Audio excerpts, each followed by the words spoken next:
Welcome to the Coca Cola Innovation Lab. Let's take a look at the latest project, the Coke Create. Matt, would you like to do the honors?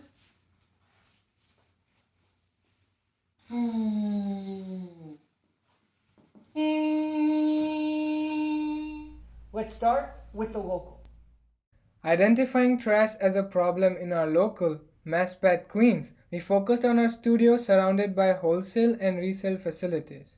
This is a recycling system that makes use of the plastics, essentially a free material, and converts them into something useful.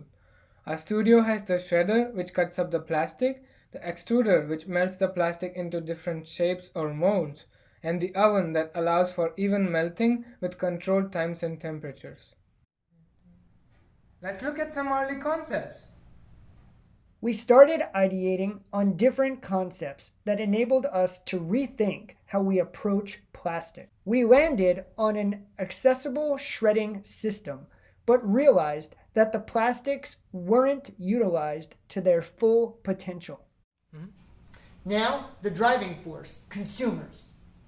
Further research into plastic waste brought our attention to the waste produced by bottles. Coca Cola, a popular beverage in this locale, is a leading manufacturer of PET bottles. They produce 200,000 per minute, resulting in 3 million tons of plastic a year. Schools cut deals with beverage companies to allow them to sell their products in exchange for much needed funding. We interviewed thousands of local schools in Brooklyn, Queens to understand their plastic waste and access to soda machines, computer technology, and awareness on plastic recycling. Okay, so if your teacher doesn't mind, you guys can just shout out the answers as we go through, okay? What is this? What is it? Coca-Cola! Cola. Okay. For many, access to the internet and computer technology is limited, and most do not have 3D printers, CNC routers, or other form of making technology. This grounded our partnership with Coca Cola, reinventing their presence in schools around the making culture. And finally, the breakthrough. Starting with a design concept of a 3-in-1 standing kiosk that has a look and feel of a soda machine, we explore the pros and cons of how this would exist in an educational setting. While the designs draw a fun connection to vending machines, the large shape presents mobility issues and might be obtrusive in a school setting. We pivoted from a 3-in-1 design to a stackable system to make for easier shipping, maintenance, and mobility. Finding ourselves at an impasse, further research and iteration were necessary. We struggled with issues of safety, access, form, size, functionality, and branding, oftentimes finding ourselves back at square one. A breakthrough came with combining existing typologies for a safer environment that encourages creativity and learning. We identified a family of objects where design could inform function by a repetition of shapes, colors, and materials.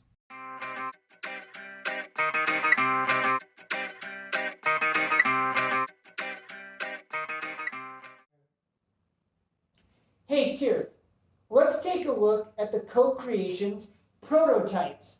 Yes, that includes the shredder, the extruder, and the 3D printer. Let's take a closer look. For the shredder, we bounced back and forth between a desktop or a floor model. Ultimately, in the end, a tall standing floor model was chosen to allow the model to be in close proximity to the teacher where operation could be monitored. The height is designed to create ample space between the hopper and the blades, in addition to a smart system for a failsafe. The large collector allows for storage of plastic particulate from multiple bottles. It is bottom weighted to prevent tipping. The design is a nod to vending machines of past and present, giving it a timeless appearance. Here, we have a full-scale prototype of the shredder. Let's go ahead and turn this machine on so we can see it in action.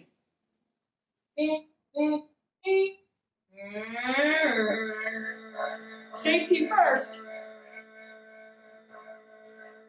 Using this empty Coke bottle made from PET plastic, we can see it get shredded. Wow, the transparent body allows me to see all the action.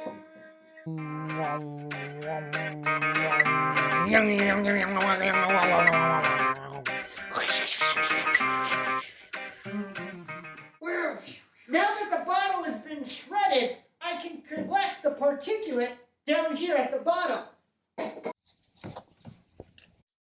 Wow! Look at all this beautiful shredded plastic. The extruder is designed to produce filament in the iconic Coke red. The bottle's form is perfect to house the ample space needed for the hot inner coil, protecting it from curious hands. The small opening at the top encourages slow, controlled loading of particulate. Using the particulate that we've collected from the shredder, we can now feed it into the extruder.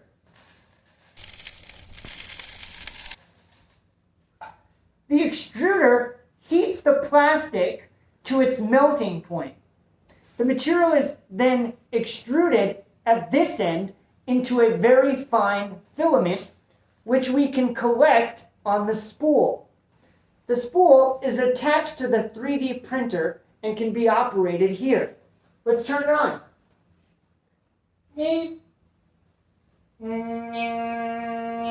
Wow, look at that! What do you think, Terry? It's amazing.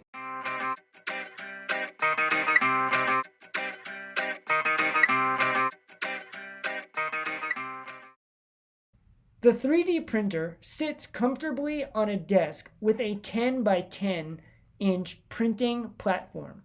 It comes installed with several Coke-inspired presets to allow for fast, out-of-the-box making. Now that we have collected the filament at the back spool of the 3D printer, we can feed it to the main nozzle and begin printing. Matt, would you like to choose one of the presets? This one looks good.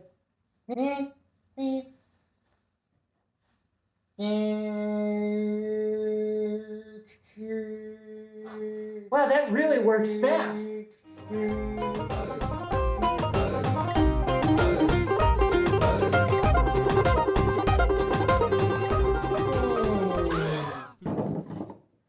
Looks like it's done. Let's take a look at the print. Yeah. Matt, it's an A+. Ta-da! We hope you've enjoyed this demonstration of Coke creations. Looking forward to the Q&A.